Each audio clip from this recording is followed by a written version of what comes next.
आज हमारे बीच में आदरणीय सतपाल जी महाराज उपस्थित हैं। विश्व जागृति गौशाला नेपई गांव फिरोजाबाद में, और ये बड़ा सौभाग्य का दिन है कि आज हमारे बीच हमारे गुरु रूप में हमारे बाबा जी यहाँ पर उपस्थित हैं। तो गौशाला को इन्होंने विजिट किया, देखा और बहुत अच्छा इनकी प्रतिक्रिया रही। और गौशाला की में अगर आध्यात्मिक चर्चा हो तो ये एक सोने पर सुहागा जैसी वाली बात है। तो महाराज जी, आपसे कुछ चीज़ों पर हम चर्चा करना चाहेंगे। ये जो अर्थमात्र निर्भाषा है, इसके बारे में थोड़ा सा आप प्रकाश डालें, और व्यक्तिगत जीवन में और समष्टि जीवन में अर्थमात्र निर्भाषा किस तरीके से कार्य करती है, इसके बारे में थोड़ा सा प्रकाश डालें।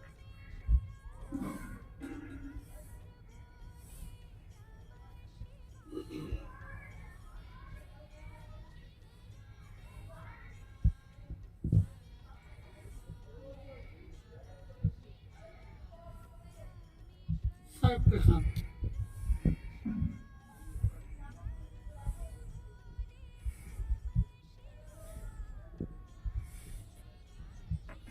हमें हर समस्या के समाधान के लिए अपने ऋषि मनीषियों का सहारा लेना पड़ता है,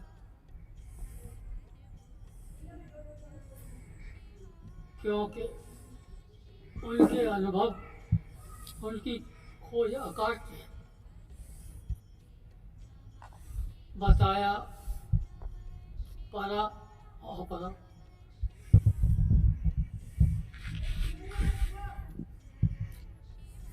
अपरा में चारों वेद,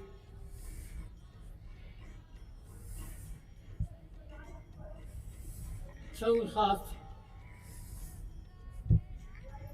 तो 10 की अपरा विद्या है।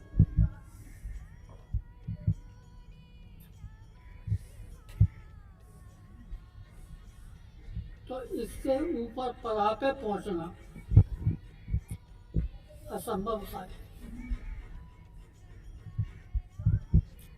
हम लोग जितना भी दैनिक जीवन में क्रिया करते हैं वो अपरा विद्या में है। हमारी इंद्रियां का वहाँ पहुँचना संभव नहीं। छह शास्त्रों में शिक्षा, कल्प, निरुक्त, ज्योतिष, क्षण, ज्ञान, अपरा विद्या। तो समस्या का निदान अब कैसे हो? हम अपरा विद्या में सारी क्रियाएं कर रहे हैं,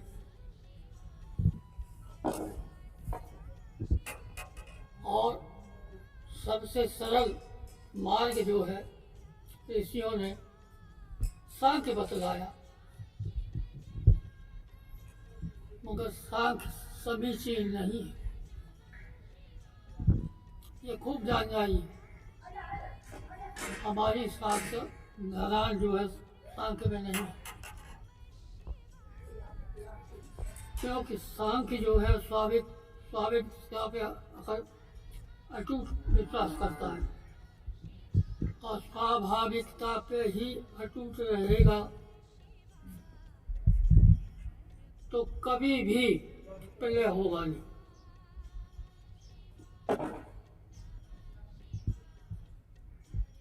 एक कैंपस तक चलता रहेगा, सृष्टि चलती रहे, तो सांख्य समाधान नहीं है। अब क्या इलाज रह गया?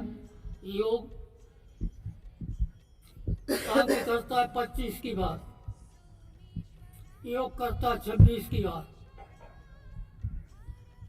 पाशुपत करता 31 की बात, तो इसका मतलब ये है कि मिलता है तो क्यों है। सबकी दृष्टिकोण में एक ही बात होनी चाहिए, तो विश्वसनीय थी। वेदों में भी यही है, चारों वेदों का मत भिन्न भिन्न, तो कैसे गुजारा। मार्ग अर्थाभास है। अब देखिए, तुलसीदास जी ने प्रथम प्रश्न पर ही एक उदाहरण प्रस्तुत किया है। छंद दूसरा है, भवानी शंकर वंदे।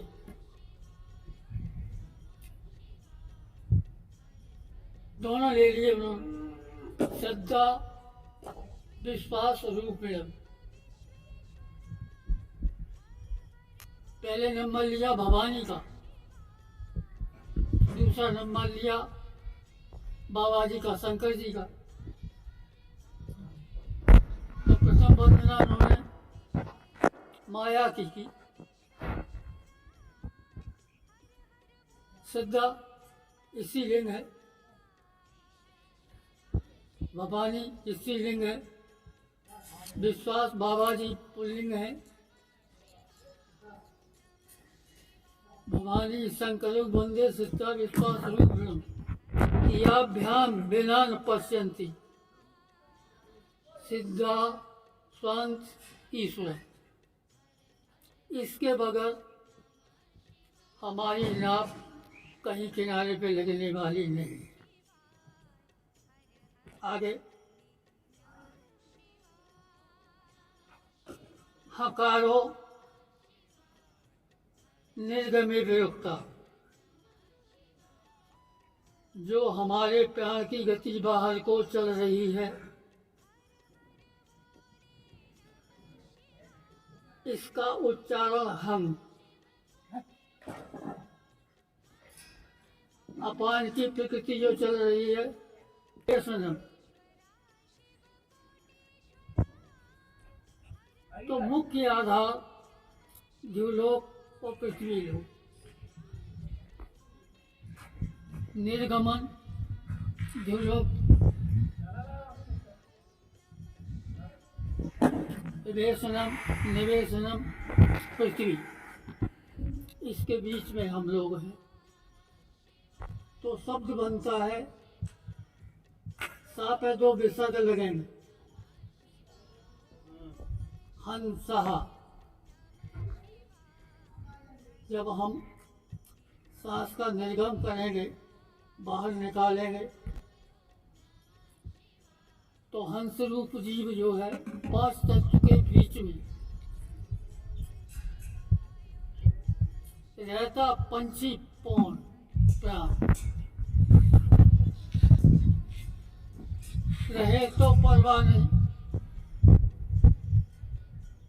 उड़े तो चिंता को। तो उस हंसा का सहारा नित्य प्रति जो केवल 8 सांस इसका अभ्यास करता है, तो जिस तरह से अग्नि में हमारी डाली हुई सामग्री भस्म हो जाती है, उसी तरह से हमारे पाप जितने हैं दिन भर के, केवल 8 प्राणायाम खत्म हो जाते। कहाँ तक ये हमारे जहन में, हमारे चित्त में, हमारी बुद्धि में इस चीज का विश्वास अटलता से है अथवा नहीं, ये हमारी सफलता असफलता का पैमाना है। 3 की क्रिया है, चौथे की नहीं। काल, कर्म और गुण।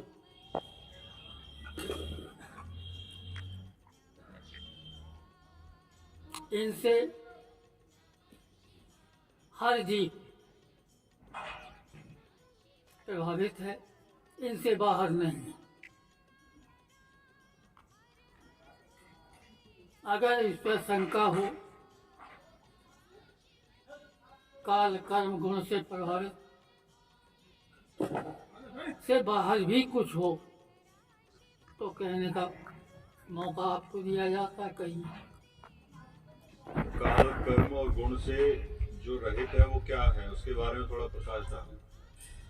मैंने अभी आपसे भी व्याख्या की है कि 23 वाला किस्सा है, 23, 24, 25 साल के साथ 23 माया का 2, 5। इसका कारण है आवरण। तो हम 24 में ईश्वर अंश जीव अविनाश, 25वां वो ब्रह्म है। ये संपादन क्रिया उसकी काल और कर्म के गुण चल रहे हैं। चलने का कारण क्या है, ब्रह्म है या प्रकृति है? हाँ।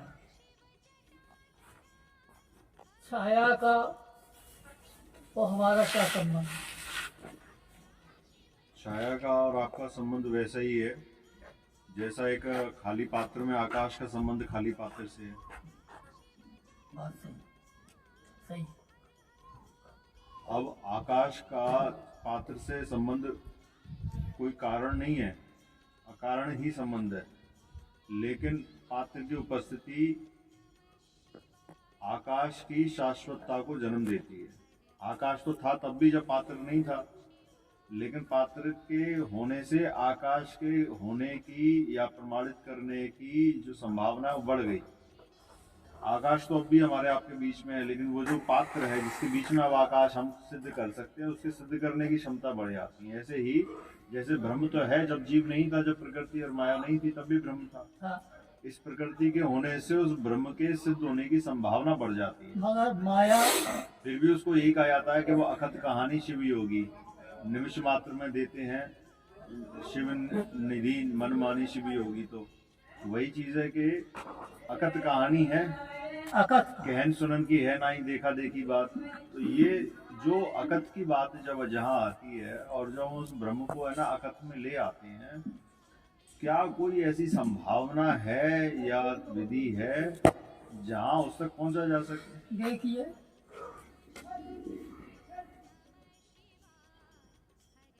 वैसे से मत में अरवा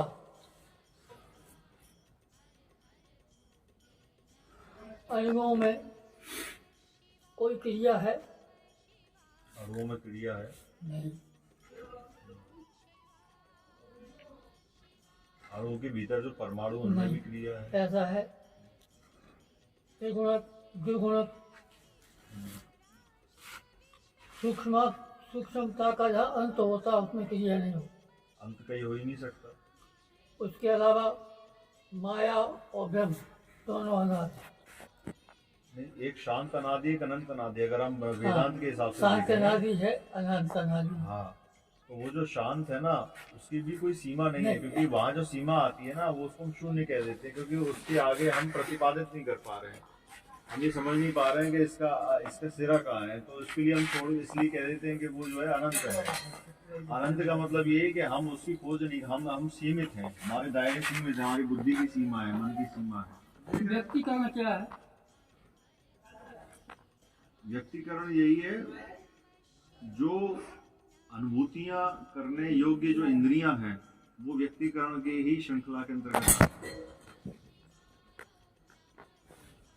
जो जीव कहती है उसका रूप है, उसका आकार है।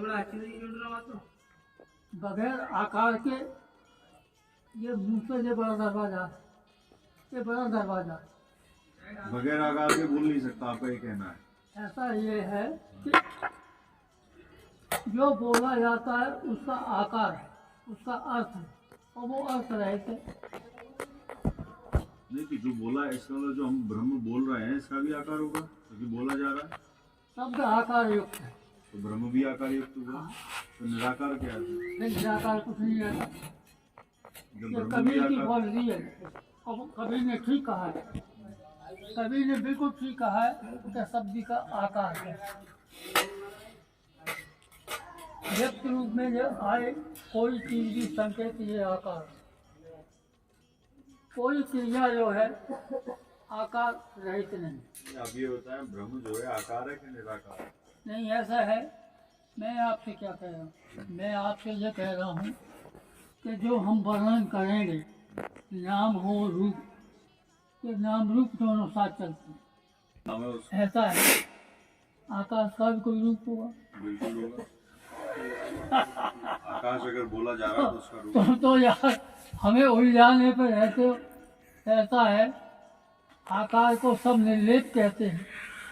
निर्लेप, निसंग है, निशेष है, विशेष नहीं है। आपने कहा अगर बोला जा रहा है शब्द है तो आकार है। वही तो अगर आपने तो बोल ये दिया, बताओ। अगर आपने उसको बोल दिया नाम रूप तो ईश उपाधि किससे कहा गया, इस तो नाम है और उसका रूप भी है। इस पे तो उसी उपाधि भी- कितनी बार चर्चा चल चुकी है, और वही तुम घेर घार के वही ले आते हो। हम कह देखो भाई, आपको आज तो जवाब देना ही नहीं पड़ेगा। तो वो चीज तुम्हारे अंदर अभी तक क्यों नहीं बैठती तो है? आप जवाब अभी तक क्यों नहीं दे पा रहे उस बारे तो में? इन्हें- आप जो आपने कहा कि आकाश निर्लेप है, निसत्व है और निसंख्य है, नी अर्थात किसी भी चीज से रहित। हाँ। तो सवाल ये है कि एक तो कबीर साहब की जो आपने बात करी उन्होंने दो शब्द बोले, एक सुरति और एक निरति। हाँ। निरति और ज्यादा कठिनतम है क्योंकि वो बिल्कुल ही अक्रिय है, वो बिल्कुल ही अशब्दात्मक है, वो बिल्कुल ही अमन जो कहा निरत जाए। की बात करते हो तो मेरा जो प्रश्न था वो ये था कि ब्रह्म अगर प्राकट्य अवस्था में नहीं है तो अप्राकृत्य अवस्था में क्या होगा?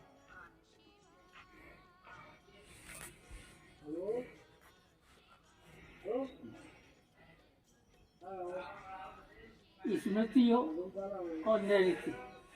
इससे पहले आप जानिए शेष, और निशेष। विशेष और निशेष। तो इन दोनों को विशेष नहीं कह सकते। विशेष है अपना चेतन, अच्छा, निशेष है उससे भी रहे। युक्त अयुक्त, शेष नहीं है, विशेष नहीं है, निशेष है।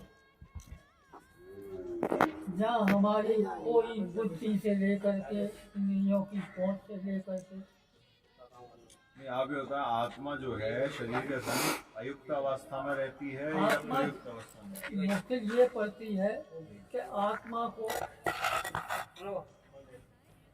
आत्मा शब्द कहना बड़ा सरल है।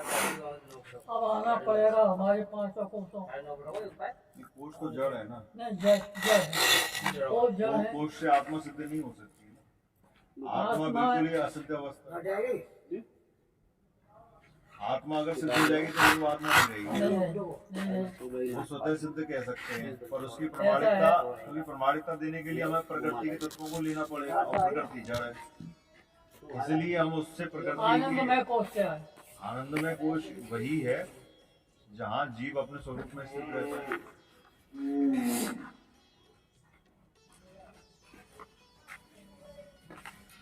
आनंदमय कोष निशेष।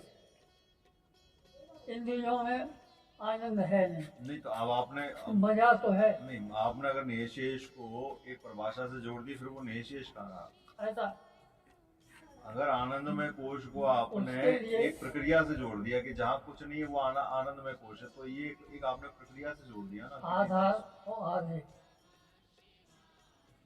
आधे तो हो सकता है पर आधार नहीं। आधार नहीं हो सकता। हाँ, आधार तो मैं हो गया, मैं हो गया। मैं इस पे तो लग गया, वो आधार हो गया।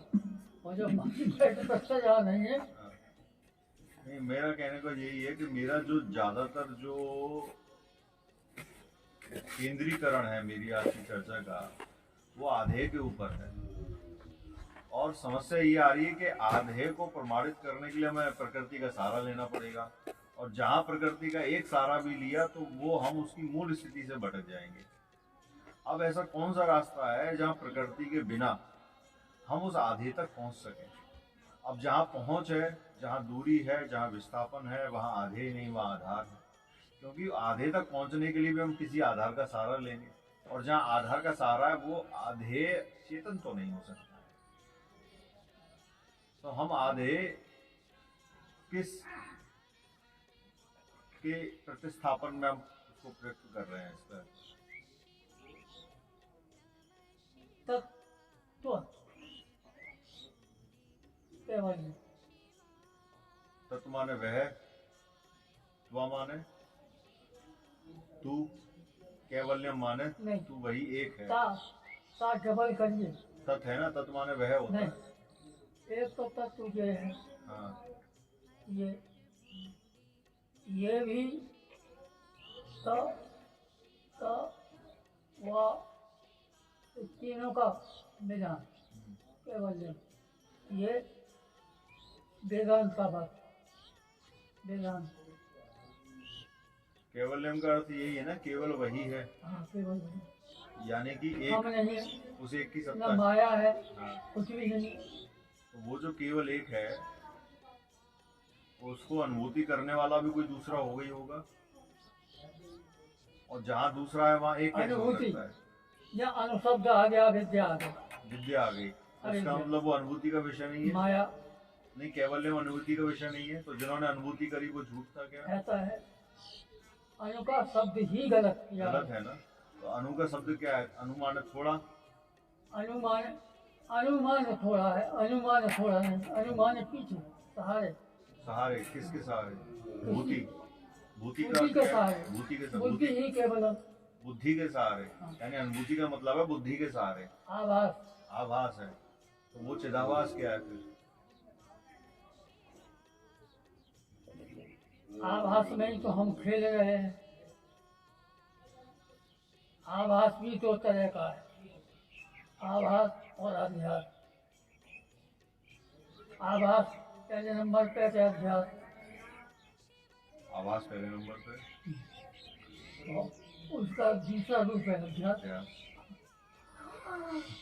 तुम याद सोएगा। नहीं, आप मुझे ये बताएं, आपने कहा कि अनुभूति का अर्थ है कि हमने सहारा ले लिया, और सहारा लिया बुद्धि का। तो जिन लोगों ने भी अभी तक ईश्वर की अनुभूति करी है वो कहीं ना कहीं झूठ बोल रहे हैं, वो या वो उलझा रहे हैं, या वो मजबूरी उनकी है कि समाज को समझाने के लिए उन्होंने ईश्वर का सहारा लिया, सहारा और इसलिए कि कुछ ना से कुछ बेहतर है। और सत्य बात तो ये है कि ईश्वर अनुभूति का विषय है ही नहीं है। या ऐसा कहा जाए कि जहाँ अनुभूति करने वाला मिट गया वहाँ उसकी सत्ता झलक सकती है, पर वो कह नहीं सकता कि मैंने ईश्वर को देखा है। वो ये कह सकता है कि मैं अब नहीं हूँ, अब जो बचा है वो तुम जानो, तुम्हारा काम जाने। क्या यही चीज थी जो उपनिषद संकेत मात्र में कहना चाह रहे थे, और हमने उसको कुछ और समझ लिया?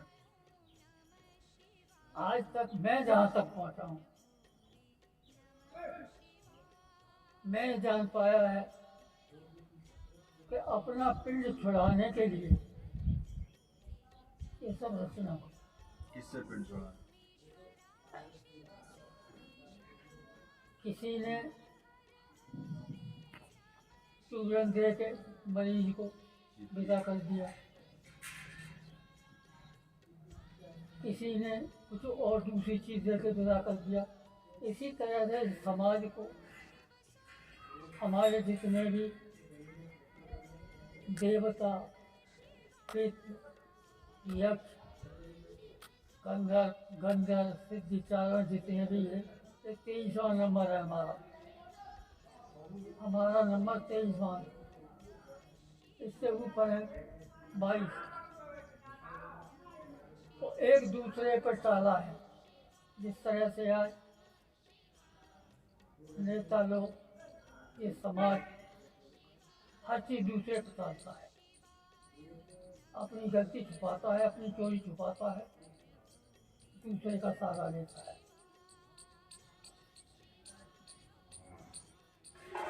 करता पकड़ता है, एसपी को एसपी पकड़ता, पुलिस वाले को पुलिस वाला पकड़ता, चपरासी को। नहीं, आपने कहा पिंड छुड़ाने के लिए रचना हुई है, लेकिन आज जैसे कोई पति पत्नी बच्चा पैदा करते हैं तो पिंड छुड़ाने के लिए कर रहे हैं कि पिंड बढ़ाने के लिए कर रहे हैं? तो ये या तो प्रकृति दो रूप में काम कर रही है, एक उसका प्रतिरूप भी है और एक उसका अनुरूप भी है। जैसे हमने शादी करी तो शादी पिंड छुड़ाने के लिए करी कि पिंड बढ़ाने के लिए? हाँ, तो कहीं ना कहीं ऐसा लगता है कि पिंड छुड़ाने के लिए जो हम काम कर रहे हैं वो पिंड बढ़ाने के लिए ही हो रहा है। ये प्रकृति उल्टे रूप से भी हम काम जो कर रही समझ रहे हैं उल्टा समझ रहे हैं, है, उल्टा समझ रहे हैं, क्योंकि हमारा जन्म भी उल्टा उल्टा हुआ ही है। हुआ है। अच्छा, कुछ बच्चों का सीधा हो जाता है तो क्या वो सीधा समझते हैं? वो प्रसूता के कुछ सांस संतान में गड़बड़ी के कारण ऐसा हो जाता। पहले तो गर्भ क्रिया ही आप पढ़िए, पहले गर्भ क्रिया, गर्भ क्रिया के ऊपर द्वितीय और अधिक धूप और प्यार, कुछ परहेज रहित खाना खा लेना, कुछ परहेज रहित आसन इस्तेमाल करना, तब वो उल्टा हो जाता, ऐसे नहीं हो। नहीं, आपने, मैं थोड़ा दुआ दूंगा, उल्टा नाम जपा जग जाना, वाल्मीकि भय भ्रम समाना। तो ये उल्टे का अर्थ क्या है? क्या है उल्टा? अभी उल्टे का अर्थ मैं बता चुका हूँ, सोहम और हंसा। सोहम और हंसा, हंसा सोहम और सोहम हंसा। तो ये तो कहने का मतलब ये जो शब्द है ये तो जड़ है ना, और जड़ शब्द का अभ्यास करके हम जड़त्व की ओर बढ़ रहे हैं कि चेतना जड़ की ओर बढ़ रहे हैं। तो हम ये हंसा और ये सोहम तो ये फिर जड़ता की ओर ले जा रहे हैं ना। और हम लोग सब हमारी नहीं, हमारी मूल प्रकृति जड़ है कि चेतन है? जहाँ मूल, चाहे मूल हो चाहे प्रकृति हो, हाँ, प्रकृति जहाँ है वहाँ जड़ है, और प्रकृति रहित जो स्थिति है वो चेतन है। वो चेतन। मगर आप ये बताएं कि अभ्यास जो आप ओम और हंसा और कैवल्य और ओम रारंग सोहम सतनाम, ये तमाम जो नाम ये सब शब्दों का खेल है। ये शब्दों का खेल ही जड़ है। चाहे राधा नाम हो, चाहे कृष्ण नाम हो, चाहे जो भी नाम हो। तो क्या कबीर ने यही कारण था कि कबीर ने कोई शब्द न देकर उन्होंने यही कहा कि पिंड ब्रह्मांड बाहिर अंगुल अष्ट प्रमाण ताप सुरत धारी दे धरो न जान? उन्होंने शब्द से भी ऊपर हटकर सुरति पर ज्यादा जोर दिया, लेकिन सुरति भी तो प्राणों श्रुति का विश्लेषण करने के श्रुति का मतलब ही स्मृति है, तो स्मृति का एक ही है, प्राणों प्राणों की और तो यानी कि प्राण जड़ है ना, आप मानते हैं ना कि मानते हैं। फिर प्राण क्रिया हो रही तो वो जड़ है। मैं लेकिन क्या कह रहा प्राणों हूँ, के संग खेलने को क्या हम कितनी बार हमने कहा है कि जीव के पास अंतिम पैमाना बुद्धि ही सर्वम, बुद्धि ही उसका पैमाना है सबसे बड़ा। अब बताइए कैसे समस्या है?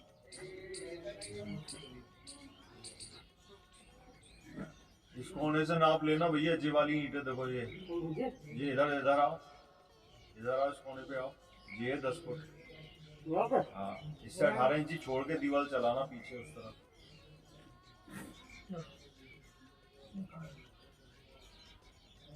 मेरा कहने का मतलब ये था कि कबीरदास जी उपनिषदों और तमाम जो पौराणिक पंडित हैं उनसे ऊपर हटकर उन्होंने बात की, लेकिन वो भी तो सुरति और निरति के ही चक्कर में रहे। तो थोड़ा सा मुझे अभी बताएं कि क्या इसका कोई और रास्ता है निकलने ये का? बताओ, रास्ता कोई नहीं, रास्ता खुद जड़ है। रास्ता जड़ है, हाँ। और रास्ता ना ढूंढना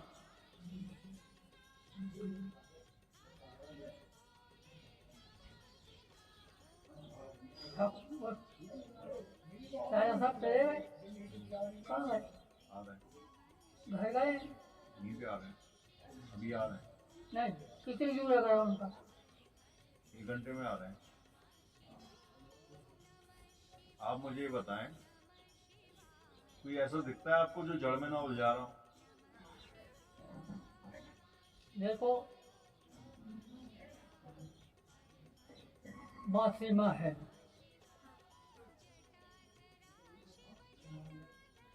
असीमित है, असीम है, अभी तक मैं जहाँ तक पहुँचा हूँ,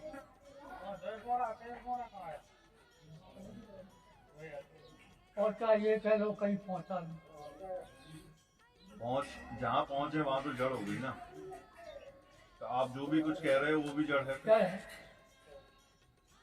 तो इसका अभ्यास करेंगे तो ये तो बढ़ेगा ना। जितना बोलना उतना फंसना। जबान खुद जड़ है। और जवान को चबाने वाला इस भाषा न विदितम एक बाबत देते तथे ब्रह्म तुम विद्धि ने उपस्वास्थ्य यत प्राणान प्राणति येन प्राणान प्रियते। प्राण जड़ है मगर प्राण चलाने वाला कोई और शक्ति है। नहीं, शक्ति भी तो जड़ ही होगी ना। जड़ ही तो जड़ को चला सकती है ना। ऐसा है। जैसे आकाश जड़ है लेकिन आकाश किसी चीज को चलाता नहीं है। आकाश क्रिया रहित है फिर भी जड़ माना गया। उससे भी सूक्ष्म प्राण को भी जड़ माना गया। अब इन सबको चलाने वाले को हम चेतन कैसे मान सकते हैं? तो ये भी तो जड़ ही हुआ ना। ईश्वर जड़ है कि चेतन? क्या ईश्वर।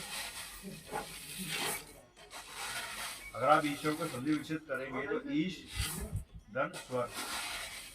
ईश का अर्थ शासन करने वाला, स्वर माने सत्ताओं पर। परासत्ता हो सकता है, अंतरिक्ष सत्ता हो सकता है, सत्ताओं। तो ये एक राज करने वाला कोई व्यक्ति मतलब कोई चेतनात्मक तत्व है जो राज कर रहा है, शासन कर रहा है, चला रहा है, क्रिया कर रहा है। तो वो चेतन कैसे हो गया फिर? कहीं ऐसा तो नहीं है कि हम उसके बारे में कुछ कह नहीं सकते हैं तो हमने एक नाम दे दिया, एक उसकी स्थिति दे दी, इसका पद दे दिया तो वो इन सबसे परे है और ये करता है वो करता है। कहीं ऐसा तो नहीं है कि प्रकृति स्वयं से ही क्रियाशील हो। यहाँ है ये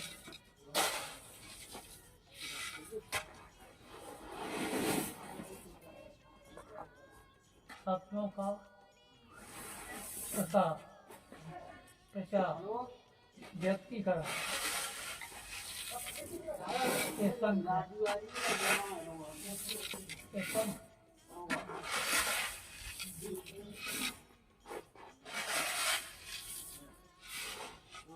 यहाँ से जो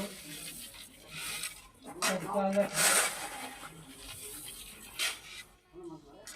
तो ये तत्व शंख रूप जो है निर्विकार है, निराकार है। अब यहाँ से आगे चलते हैं सीधे तालु को जाते हैं। यहाँ वो घाटी जैसा वहाँ से शुरू हुआ आकाश, नीचे हटके पोल पे आए तालु, उसके फिर बीच पे आए, फिर ओठ पे आए,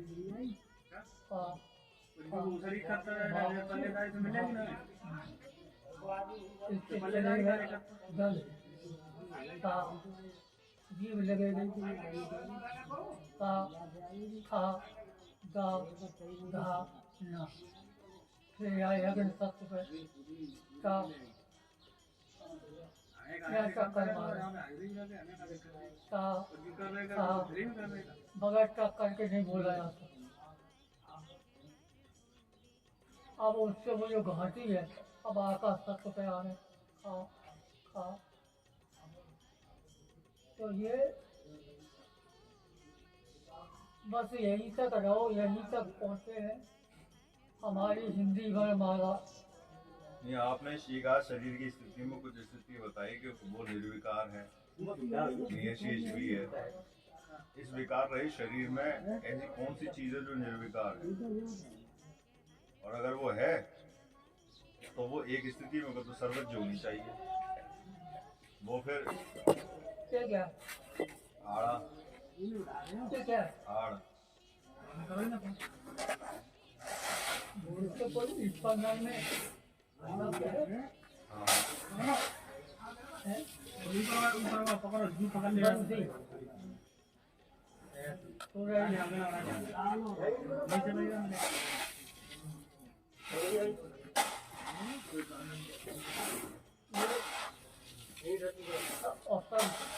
कौन पुलिया वाली ये तो कौन नीचे वाली दुनिया हाँ यहाँ जा रहे हैं ये 10 फुट है ये इससे 3 मिनट छोड़ के कम लगेगी कम बताओ क्या करने बात जा सीधे बात बताइए मैं बता रहा हूँ